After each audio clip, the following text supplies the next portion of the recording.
हाँ जी, नमस्कार, राधे राधे, हर हर महादेव। मैं आपका आचार्य देव। आज इस वीडियो पे बात करेंगे तुला लग्न, तुला राशि। तुला राशि वालों के लिए, तुला लग्न वालों के लिए मार्च माह में जो शनि महाराज राहु के नक्षत्र में परिवर्तन कर रहे हैं, राहु के नक्षत्र में गोचर कर रहे हैं, 15 मार्च से लेकर 17 अक्टूबर तक यह गोचरी स्थिति आपको कैसे, कब, कहाँ, कितना शुभ परिणाम देगी, कहाँ पे डालेगी रुकावट, इसी बात की चर्चा करें। तो चर्चा आरंभ करें उसके पहले विनम्र अनुरोध है कि यदि आपने चैनल को सब्सक्राइब नहीं किया है तो चैनल को सब्सक्राइब कर लीजिए। काफ़ी कम लोग सब्सक्राइब करते हैं आपके राशि से। तो भाई, हम आपके राशि पे आने वाले समय में सभी पॉइंट्स वीडियो बनाने वाले हैं, तो कृपया चैनल को सब्सक्राइब कर लीजिए। चित्रा, स्वाति, विशाखा। चित्रा मतलब मंगल, स्वाति मतलब राहु, विशाखा मतलब गुरु। व्यापना शक्ति लेके, 3 नक्षत्रों की शक्ति लेकर चलने वाली आपकी राशि, आपकी लग्न। अभी शनि महाराज आपके कुंडली में पंचम भाव में गोचर कर रहे हैं और ये गोचर करेंगे राहु के शतभिषा नक्षत्र पे। शतभिषा नक्षत्र, शत तारका नक्षत्र बोलते हैं। 100 डॉक्टरों की एनर्जी वाला नक्षत्र है ये। और शनि की जो मूल त्रिकोण राशि है कुंभ राशि, उस कुंभ राशि को जो आधार स्तंभ देने वाली बात है ना, बल देने वाली बात है, वो शतभिषा नक्षत्र का ही बल है। ठीक है, कोई भी व्यक्ति जब बलवान होता है तो उसके बलवान होने के पीछे कुछ कारण होते हैं, कोई ना कोई शक्ति होती है जिसकी वजह से वो दम्भ भरता है। भाई, रावण के दरबार में अंगद जी ने पांव जमा दिया, बोला जो उठा ले तो मैं जानकी जी को राम जी की तरफ से हार जाऊंगा। किसका बल था? अंगद का बल थोड़ी ना था, ये राम जी का बल था। जो पैर को जमा दिए, तो त्रिलोक के स्वामी हैं, उनका पैर कौन उठा सकता है? थोड़ा सा इशारा मिल गया, अंगद ने पैर जमा दिया। तो शनि जब कुंभ राशि में जाके सस्योग क्रिएट करते हैं या सुफल देते हैं, तो वो सुफल शतभिषा नक्षत्र की वजह से मिलता है। भेषजा शक्ति लेकर चलता है। या नक्षत्र एक जादूगर नक्षत्र है, या नक्षत्र एक कलाकार नक्षत्र है। 100 डॉक्टरों की एनर्जी लेकर चलने वाला शोधात्मक नक्षत्र है, वैज्ञानिक नक्षत्र है, आर्टिस्ट नक्षत्र है। तो आपको इन सारे क्षेत्रों में अब होने वाला है विकास। तुला लगन आपकी है, तुला राशि है, तो थोड़ी से लटके झटके आपको अच्छे आते हैं। शुक्र का सौंदर्य है आपके अंदर, शुक्र की लचक है। तो आप फिल्म जगत में काम करना चाहते हैं तो फिल्म जगत में काम कर सकते हैं। मीडिया में आप बढ़ के आगे जाना चाहते हैं, मीडिया में बढ़ सकते हैं। लेखन का काम आप करना चाहते हैं, लेखन का काम कर सकते हैं। सॉन्ग, आप कोई गीत लिखना चाहते हैं तो आप गीत लिख सकते हैं। इस तरह के सारे कार्य, शोध में आप जाना चाहते हैं तो शोध कर सकते हैं, आप नावल लिख सकते हैं, साहित्यिक किताब लिख सकते हैं। ये सारी चीज़ें इसमें आपकी द्रुत पकड़ेंगी। और क्या होगा? देखिए, राज्य 2 तरह से किया जाता है, या तो बाहुबल से। बाहुबल से किसने राज्य किया? सिकंदर ने, पूरी धारा को उसने जीत लिया।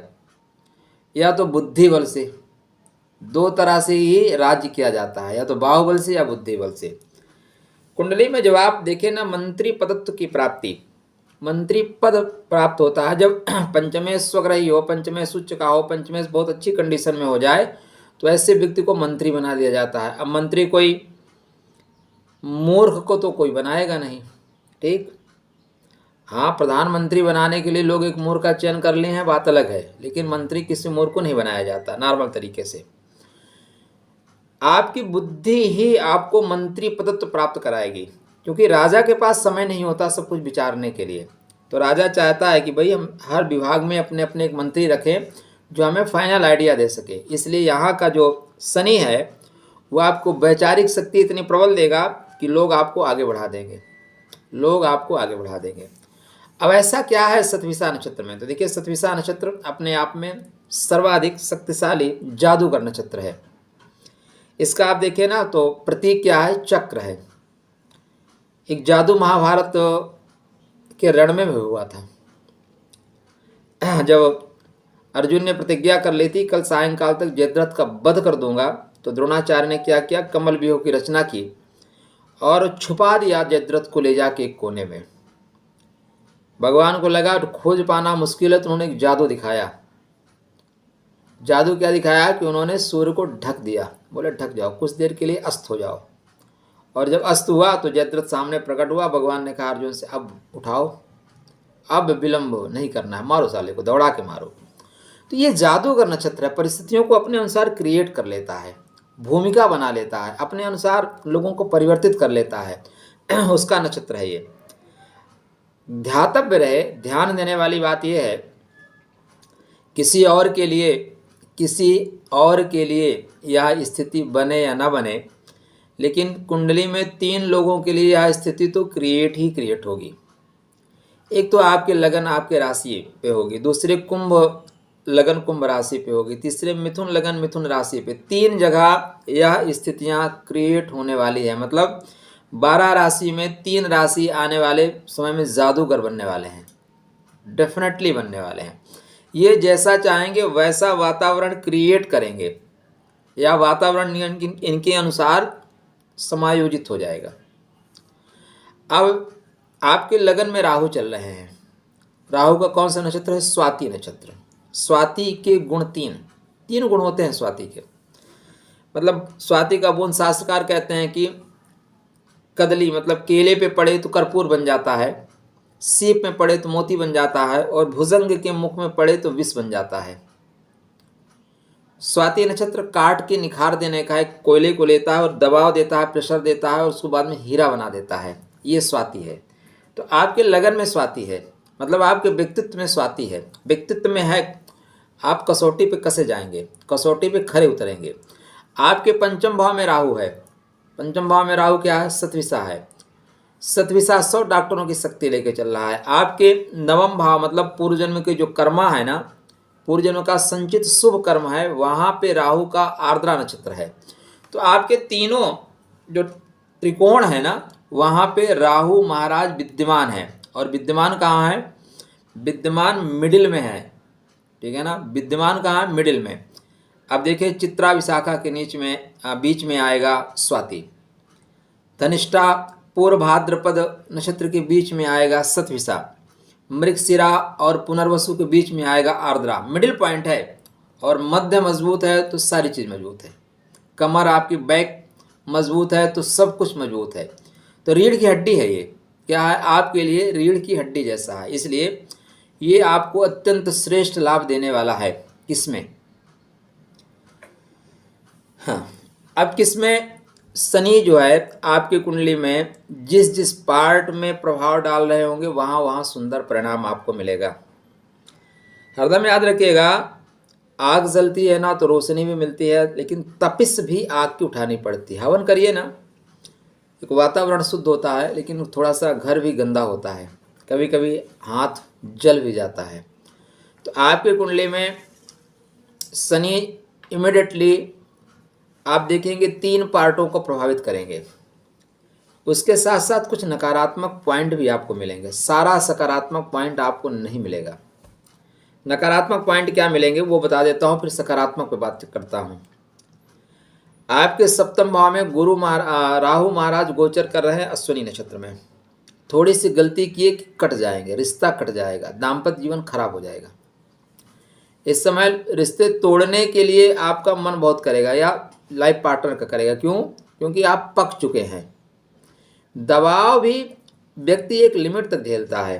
अब आप किसी के ऊपर बारंबार प्रेशर बनाओ तो वो डिस्कनेक्ट कर देना ज़्यादा बेहतर समझता है। क्योंकि पैर में बेड़ी बंधी हो तो पैर सलामत रखने की अपेक्षा पैर काट दो। लंगड़ा के चलोगे लेकिन स्वतंत्रता से चलोगे। लंगड़ा के चलो लेकिन स्वतंत्रता से चलो। बंधन में बंध के रहने का कोई मतलब नहीं। ऐसी स्थितियां क्रिएट हो जाती हैं। तो राहु यहाँ कहता है कि पैर काट के निकल जाओ भाई, स्वतंत्र तो रहोगे। टोका टाकी तो हर क्षण नहीं होगा, हर क्षण संदेह तो नहीं किया जाएगा। तो यहाँ पे आपका राहु बोलेगा ठीक है, रिश्ते को डिस्कनेक्ट करके आगे बढ़ो। 21 अप्रैल को यहीं पे गुरु महाराज गोचर कर रहे हैं 6वें भाव का प्रभाव लेके। 6वां क्या है? ऋण है, रोग है, मुकदमाबाजी। तो यहाँ से रिश्ता जाएगा मुकदमेबाजी में, कोर्ट में जाके केस खड़ा होगा। तो देखिए, अगर भाई कोर्ट तक जाना है ना तो घर में ही समझौता कर लो। अगर अलग होना है टक से अलग हो जाओ, रिश्ते में जरूरी नहीं है, और लाइफ पार्टनर जैसा कुछ होता ही नहीं। दुनिया में सबसे जो अजीब सा रिश्ता है वो लाइफ पार्टनर का है। कहने के लिए लाइफ पार्टनर है, चलने एक कदम नहीं देंगे, हर कदम आपको खींचेंगे, हर कदम गिराने की कोशिश करेंगे। कहने के लिए लाइफ पार्टनर है। तो यहाँ पे रिश्ता कोर्ट में जाए उसके पहले घर में सलटा के अलग अलग हो जाओ, क्योंकि प्रॉपर्टी तो बांटना है। कोर्ट में जाके कौन सा आपको मेडल मिलना है, प्रॉपर्टी ही बंटनी है। तो भैया 2 कमरे तुम्हारे, 2 कमरे हमारे, शांति से अलग हो जाओ। ऐसी स्थितियां क्रिएट होंगी नहीं होंगी तो 21 अप्रैल के पश्चात गुरु छठवें भाव का कारकत्व लेके 7वें घर में जा रहा है, प्रॉपर तरीके से चांडाल योग बनाएगा। कौन सा योग बनाएगा? चांडाल योग। चांडाल योग में रिश्ते बहुत बुरी तरह से बिखरते हैं। रिश्ता टूटना तकलीफ नहीं देगा, लेकिन रिश्ते को जैसे होता है हाथ टूट जाए, और एक होता है हड्डियों को मरोड़ दीजिए, उस तरह की तकलीफ होती है। तो टूटना तकलीफ नहीं है, ज़्यादा मरोड़ देना ज़्यादा तकलीफ देगा। ये निगेटिव पॉइंट आएगा। अब यहाँ पे शनि की जो तृतीय दृष्टि होगी सप्तम भाव पे, वो और जले पे नमक छिड़कने जैसी होगी। तो दाम्पत्य जीवन के लिए ये जो गोचरी स्थिति है निश्चित रूप से नकारात्मक है। यदि आप के कुंडली में महादशा अंतर्दशा शुभ चल रही है तो रिश्ते बचेंगे नहीं। इस समय आप में से 50% लोगों के रिश्ते, 40 से 50% लोगों के रिश्ते कोर्ट में जाके खड़े होंगे। या आप अगर कहीं दूर जा सकते हैं, दूर आप नौकरी करते हैं, तो आपके रिश्ते बच जाएंगे, क्योंकि यह ग्रह अक्टूबर तक चाहता है कि आप जीवन साथी से दूर रहें। अब भौगोलिक दूरी हो जाए तो ज़्यादा बेहतर है। प्लस क्या होगा? प्लस ये होगा कि जैसे शनि मजबूत होंगे तो शनि के मजबूत होते ही कर्मा भाव को मजबूत कर देंगे। कर्मा भाव में पुष्य नक्षत्र चल रहा है, पुष्य को मजबूत करेंगे। तो जहाँ पे नौकरी कर रहे हैं नौकरी आपकी अच्छी चलेगी। यहाँ पे कोई प्रमोशन का ड्यू है, आपका प्रमोशन का अवसर है, तो आपको प्रमोशन मिलेगा। तीसरा, अनुराधा नक्षत्र को मजबूत करेंगे तो बैंक में आपके पैसे जाएंगे, बैंक में एफडी वगैरह करने के चांसेस आपकी कुंडली में बढ़ेंगे। तीसरा, उत्तर भाद्रपद नक्षत्र को मजबूत करेंगे तो शत्रु पराजित होना शुरू हो जाएंगे। तो शनि 3 तरह से आपको लाभ देने वाले हैं। लगभग 68% आपकी कुंडली में बहुत ही बेहतर और सुंदर फल मिलने वाला है, किंतु लगभग 32% आपको निगेटिव पॉइंट्स भी ग्रहण करने होंगे। संसार में सब कुछ सकारात्मक नहीं होता। आपको ऑक्सीजन लेना है तो कार्बन डाइऑक्साइड छोड़ना पड़ेगा, कुछ न कुछ तो त्याग करना पड़ेगा। संसार में जैसे जैसे आप बड़े होते हैं, जैसे जैसे आगे बढ़ते हैं, आपको लगता है कुछ चीज़ें मिल रही हैं, नहीं, जो बिना खोए आपको कुछ नहीं मिलता, संसार में कुछ मिलता ही नहीं। तो इसलिए कुछ न कुछ तो आपको 32% प्रॉब्लम फेस करना पड़ेगा। राहु प्रॉब्लम ज़्यादा क्रिएट करेंगे, परेशानी ज़्यादा देंगे, तो राहु के मंत्रों का जाप करना श्रेयस्कर होगा। नवरात्र आ रही है, आदिशक्ति की आराधना करिए, ठीक है ना। उनकी किसी भी मंत्र का आप जाप करिए, राहु आज्ञाकारी बच्चा होकर बैठ जाएगा। यदि आपको पता है कि आपके लग्न तुला है, राशि भी तुला है, तुला लग्न तुला राशि है, तो शुभता प्राप्त करने के लिए आप एक ओपेल पहन के रखें या डायमंड पहन के रखें, एक नीलम पहन के रखें और एक पन्ना पहन के रखें, अत्यंत श्रेष्ठ फल मिलेगा। राहु के मंत्रों का जाप करना आपके लिए हितकारी कल्याणकारी होगा। सिर्फ राशि पिस्टोन मत पहनिएगा। चलिए, आपके लिए मंगलमय शुभकामना। स्वस्थ रहिए, प्रसन्न रहिए, मुस्कुराते रहिए।